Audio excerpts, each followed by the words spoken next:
Que Dieu soit loué. Je vous salue tous au nom du Seigneur Jésus. Amen. Que le Seigneur qui nous a gardés, protégés, emmenés jusqu'ici, vous bénisse abondamment. Amen. Voilà donc aujourd'hui, Dieu m'a fait grâce à travers son serviteur. Que c'est moi qui puisse me mettre devant vous pour vous apporter cette parole que le Seigneur veut. Que son peuple puisse bénéficier aujourd'hui de quelque chose. J'ai 3 textes à vous proposer. Le premier texte est dans Genèse 13. Genèse 13, Genèse chapitre 13, verset 8.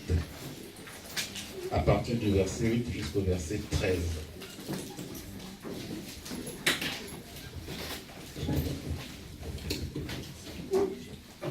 Je vais lire, Sarah, tu prends 2 Pierre, chapitre 6, verset 8. Et la sœur Céline prend AG, verset 1 à 3. 2 Pierre 2, 6 à 8. Et la sœur Céline prend AG 1 à partir du verset 3. Alors je commence la lecture.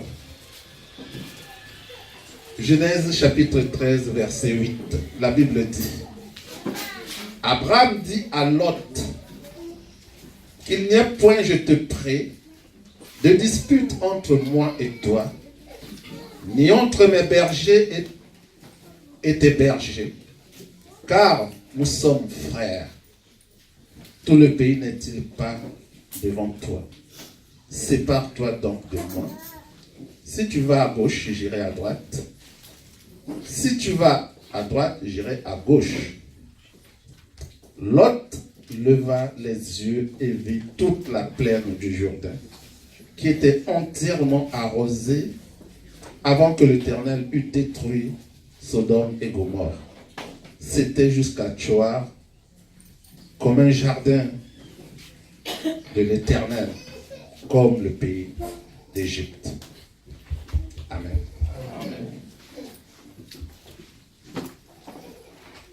La deuxième lecture. 2 Pierre 2, verset 6, la Bible dit: Par ailleurs, il a condamné à la destruction et réduit en cendres les villes de Sodome et de Gomorrhe pour les donner en exemple à ceux qui par la suite vivaient dans l'impiété. Et il a délivré Lot, le juste, qui était profondément attristé de la conduite immorale de ces hommes débauchés. Verset 8. Ce juste qui habitait au milieu d'eux tourmentait en effet jour après jour son âme, juste à cause de ce qu'il voyait et entendait de leur agissement criminel. Amen. Alors, AG 1, verset 3, c'est ça? AG, chapitre 1er, verset 1 à 3. Ah d'accord. La deuxième année du règne de Darius, le premier jour du 6e mois, la parole de l'Éternel fut adressée par l'intermédiaire du prophète Agé au gouverneur de Juda, Zorobabel, fils de Shealtiel, et au grand prêtre José, fils de Josadak. Voici ce que dit l'Éternel, le maître de l'univers. Ce peuple prétend, il n'est pas encore venu le moment de reconstruire à la maison de l'Éternel. Et pourtant, la parole de l'Éternel leur était adressée par l'intermédiaire du prophète Agé. Est-ce le moment pour vous d'habiter vos maisons, l'embrisser, quand ce peuple est détruit? Voici ce que dit maintenant l'Éternel, le maître de l'univers.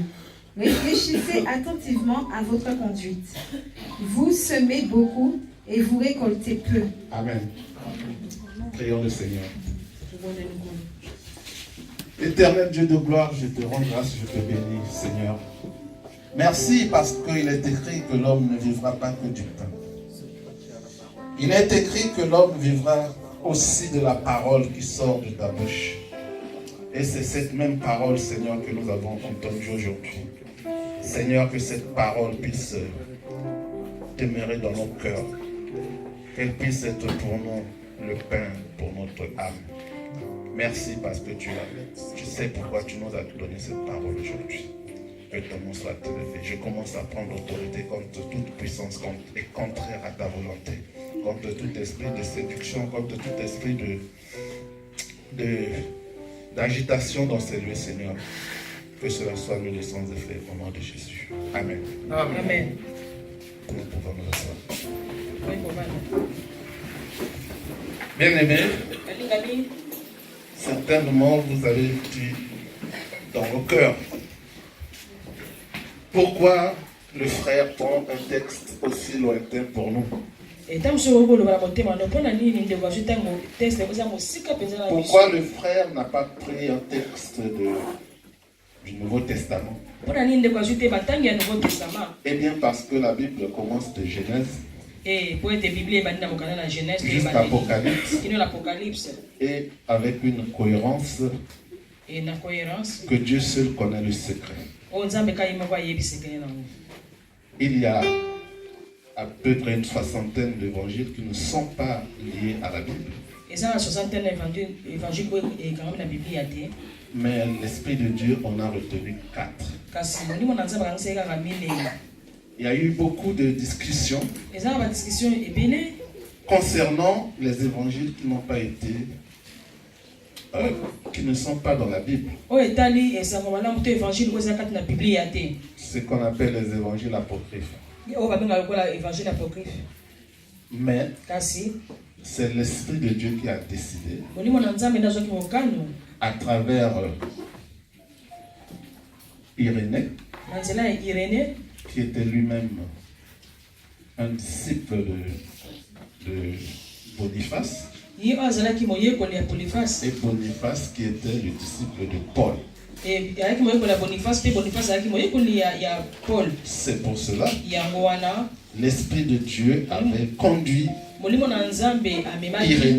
Irénée à approuver ces évangiles et les 66 livres qui composent notre Bible. Alors c'est pour cela que j'ai pris le thème, mon thème d'aujourd'hui, comme nous avons lu dans le livre du prophète Agé. Le temps n'est pas encore venu.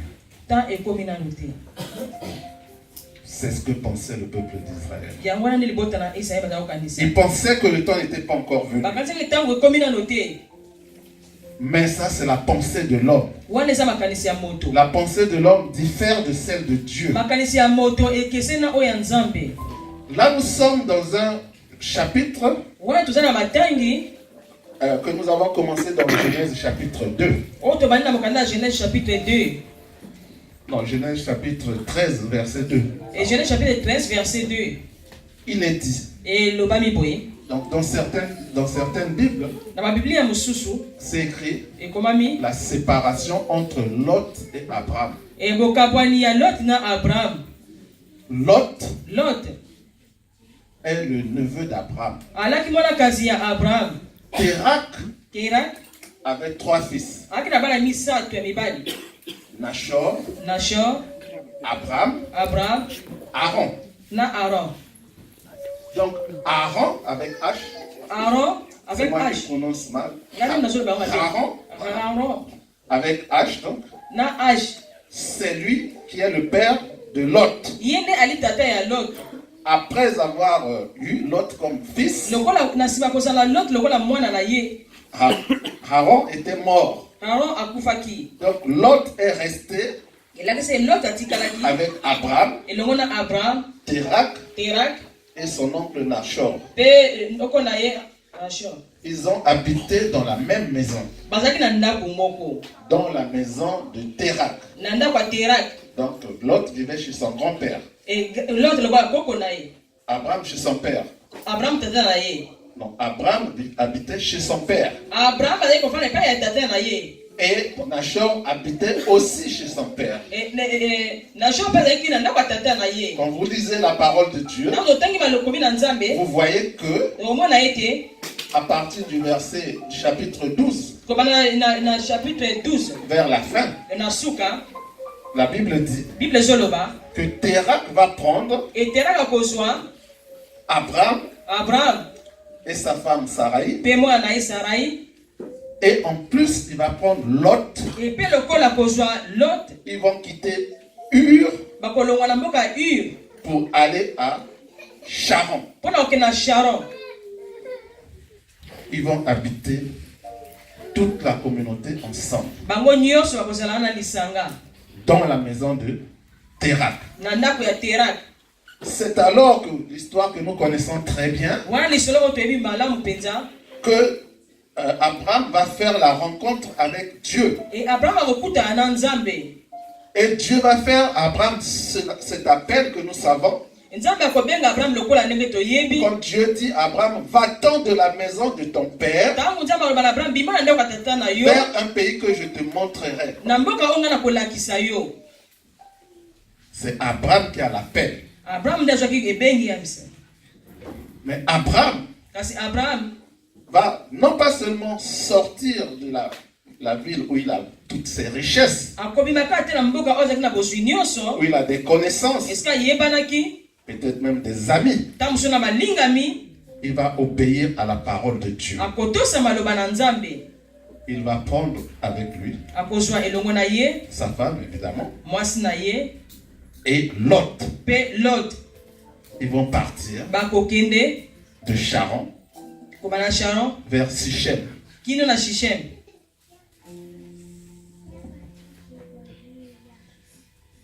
Après quelque temps, E na nsima ntango moke la famine va sévir nzala ekokota dans Sichem, na Shichem dans le pays de Canaan. na mboka ya Kana. Et voici, les trois vont se retrouver en Égypte. Eta bamisato oyo bakokoma na mboka ya Egypte Ils vont fuir la faim. bakokima nzala. Cette histoire rappelle un peu l'histoire du peuple juif. Elisolo ezozongisa mpe amo moke À na koyeba travers les liso enfants de Dieu ya libota bayuda na nzela ya bana ya Israele qui vont partir aussi, oyo bango mpe bakokende fuyant la famine, kokima nzala vers l'Égypte. na kokenda mboka na Egypte. Mais le séjour d'Abraham Mais le séjour d'Abraham n'était pas très long en Égypte. eyaki mpe molai te na mboka ya Egypte. Et Abraham est retourné encore. Mpe Abraham azongaki lisusu La Bible, nous avons lu tout à l'heure, toti kotanga Biblia qu'ils étaient tous les deux très riches, bazalaki bango mibale na bozwi mingi notamment riches en bétail. bozwi mingi na bibwele. Chacun avait ses bergers, Moko moko alaki na bokoli bapate na ye. chacun avait ses serviteurs. E moko moko alaki na basali na ye. Mais entre les deux, Kasi na kati na il mibale y avait une entente parfaite. boyokani ezalaki malamu mpenza. Mais par contre, Nzokande entre les bergers, na kati ya babokoli bapate il y a eu des soucis. mwa pase kokoso yalaki. Il a commencé à avoir des contradictions Mwa boyokani ezali kozala lisusu te. qui conduisaient vers les conflits. Oyo komema kozanga mpe koyokana ya libela. C'est alors qu'Abraham va décider. Wana Abraham akozwa mokano Alors nous allons nous séparer. wana tokokabwana. Comme nous sommes des frères, Tokoa toza bandeko nous allons éviter des problèmes. tokoboya makambo. Toi, tu choisis. Yo kopona Voici le pays est devant toi. tala mboka eza liboso na yo. Si tu vas à gauche, Soki okee na ngambo ya mwasi moi j'irai à droite. nga nake na ngambo mobali. Si tu choisis la droite, Soki oponi ngambo mobali moi je choisirai la gauche. nga nake na ngambo ya mwasi. La partie la plus intéressante va venir. Esika eza mpe ya kitoko mingi ezoya. La Bible dit Biblia ezoloba que Lot va lever les yeux. elota kotombola misu na ye. Et quand il va lever les yeux, Petanga kotombola misu na ye il va voir akomona qu'à droite, ete na ngambo ya mwasi c'est le désert. eza uma, À gauche, na ngambo na mobali c'est à gauche. na ngambo ya mwasi na ngambo ya mobali eza uma, na ngambo ya mwasi C'est la ville de Sodome et Gomorrhe. eza mboka ya Sodome mpe Gomorre. Et ce que la Bible est en train de décrire ici, Yango comme Bible ezoloba na biso lokola je vais vous lire les paroles de la Bible. na otanga bino baloba ya Biblia.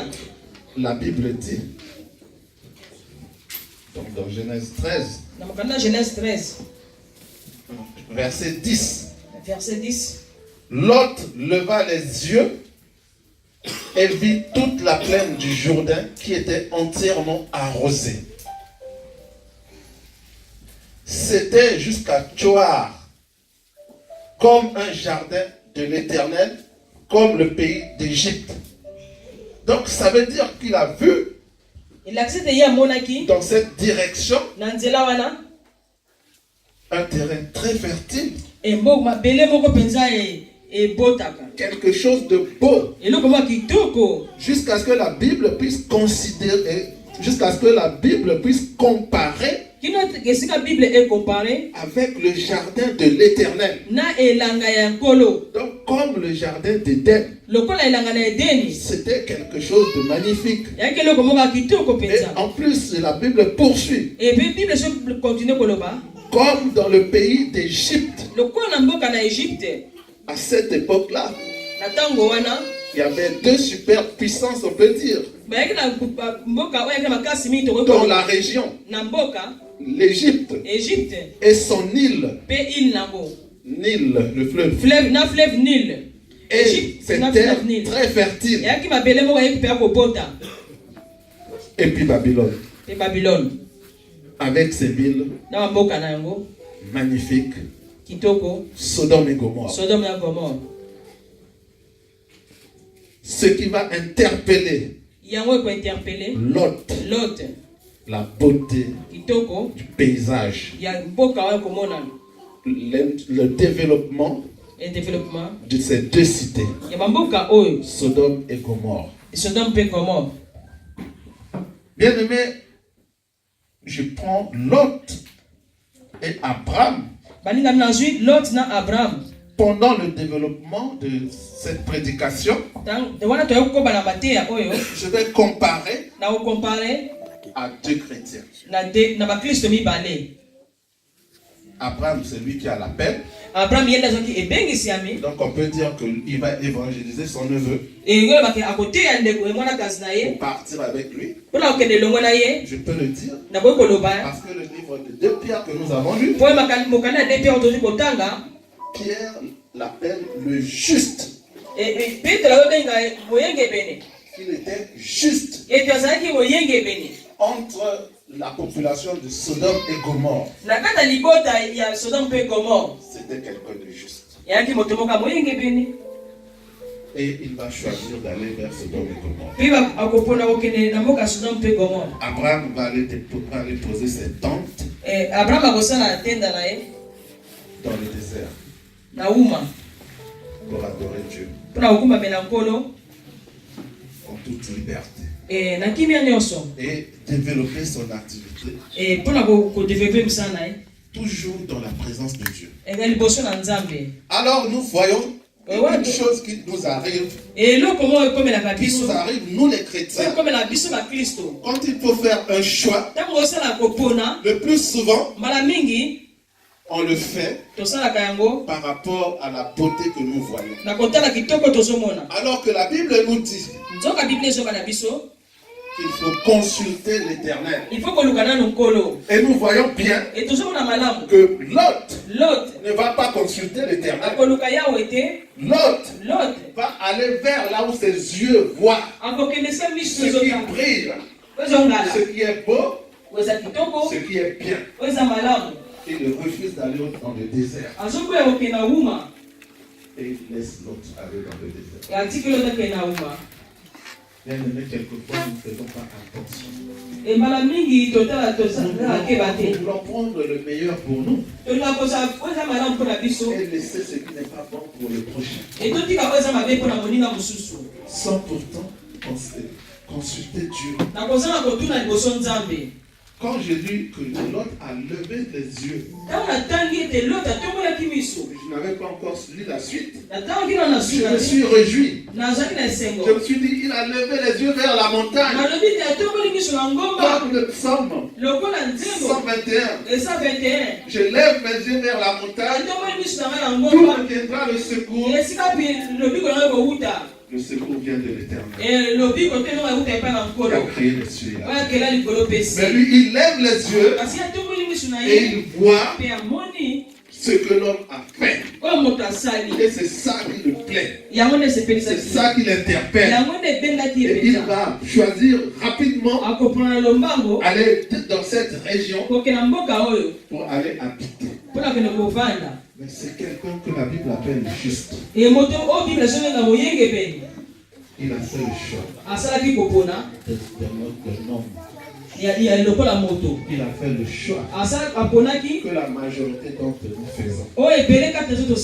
Et c'est ça quelquefois qui nous emmène dans les problèmes.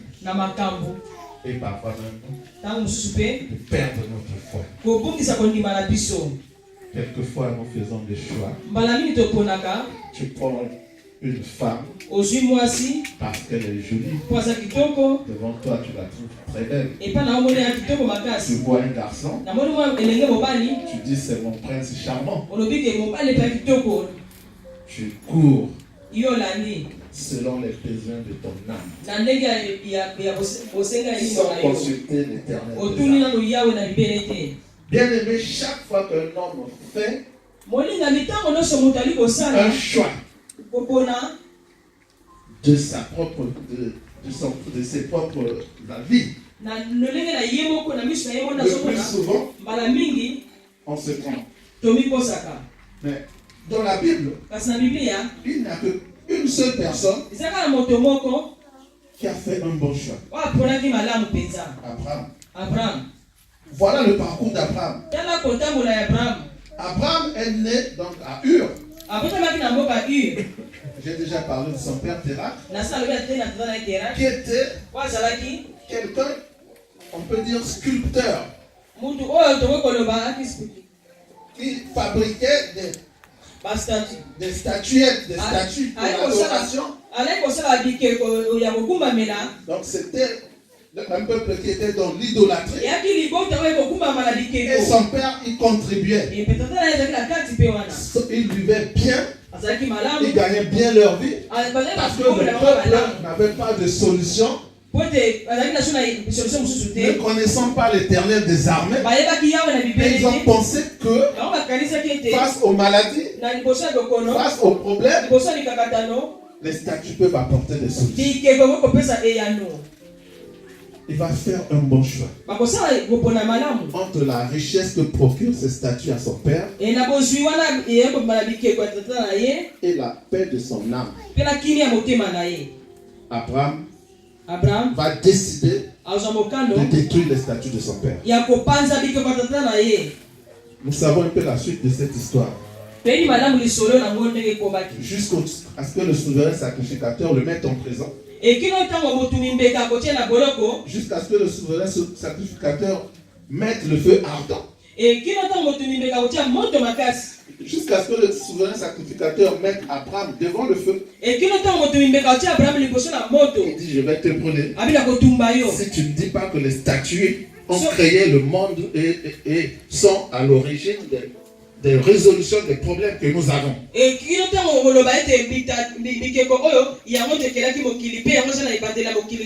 Abraham a répondu que le monde et tout ce qui entoure a été créé par l'Éternel des armées. Abraham va finir dans le feu. Mais pour la première fois, Dieu va faire une délivrance miraculeuse. Il va éteindre le feu. Et Abraham va survivre. Il a fait un bon choix. Dieu a retenu déjà l'œuvre qu'Abraham vient de faire. Abraham va faire un deuxième choix. Quand le Seigneur lui dit de quitter la maison de ses parents, il va s'en aller sans regret, sans connaître là où il part. Mais il entend la voix de Dieu et il marche selon la foi. Personne n'avait jamais expérimenter ce genre de choses. Abraham est le premier à expérimenter ce genre de choses. Une voix qui te parle, que tu ne vois pas.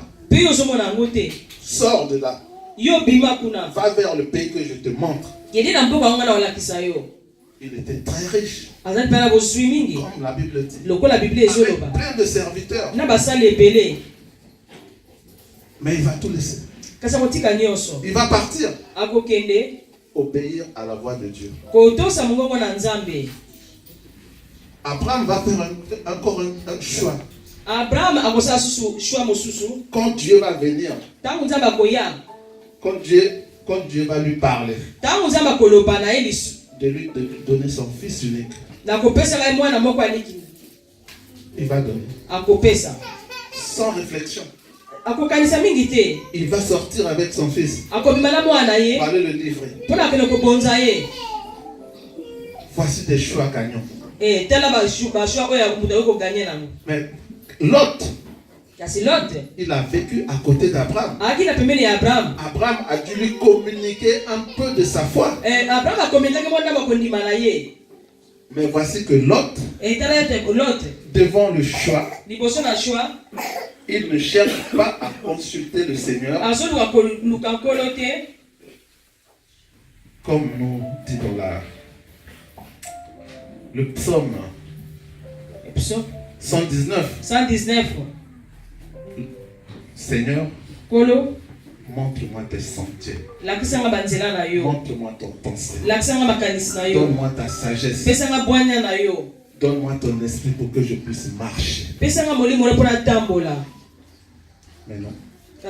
Il va marcher selon la volonté de son cœur.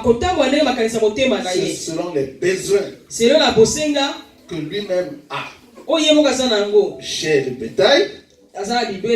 J'ai des bergers. Je vais me positionner à côté de Sodome et Gomorrhe. C'est une ville développée. Alors, donc, je peux bien vendre mon bétail. Je peux vendre tout ce que je peux.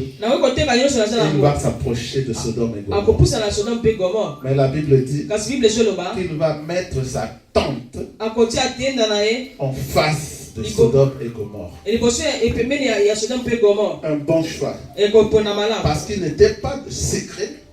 Il n'y avait pas de secret que ce peuple avait une mauvaise vie. Ils étaient méchants. Ils étaient corrompus. J'aime plus ce thème, bien aimé. Parce que les temps se ressemblent étrangement. Nous vivons à peu près le même temps. La corruption atteint son comble. L'actualité que nous avons suivie dans les 2-3 jours nous montre comment que les hommes politiques se font aussi corrompre. Donc, la corruption est bien là. Nous voyons que les pays du monde, un après l'autre, votent des lois. Un homme peut marier un homme. Une femme peut marier une femme. C'était au temps de Sodome et Gomorre. Pareil.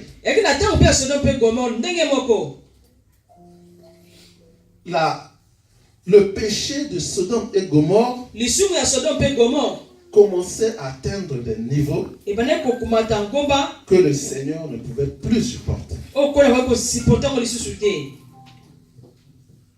Et pourtant, dans la connaissance de la parole, vivant à côté d'Abraham, Sodome et l'autre connaissaient toutes ces choses. C'est pour cela qu'il va faire un choix appréciable. Il ne va pas rentrer dans Sodome et Gomorre, mais il va placer sa tente à l'entrée, mais en face de Sodome et Gomorre.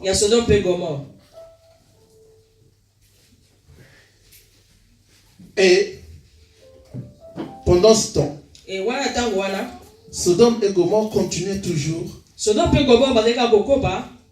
à faire ce qui est abominable devant Dieu. ils prospéraient dans l'abomination. Jusqu'à ce que Dieu en avait assez.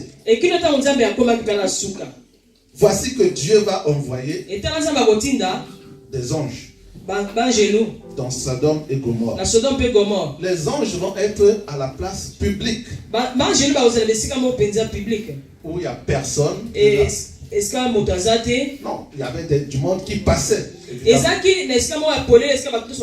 Tout le monde passait, mais personne ne faisait cas à ces personnes. Bien aimé, vous savez, la région dont nous parlons, nous voyons que de l'autre côté, il y a le désert. Et quand on rentre, nous rentrons dans Sodome et Gomorre. Il y a les plaines du Jourdain. Et la mer morte. Bon, elle est devenue morte après. C'était la mer où il faisait bon vivre.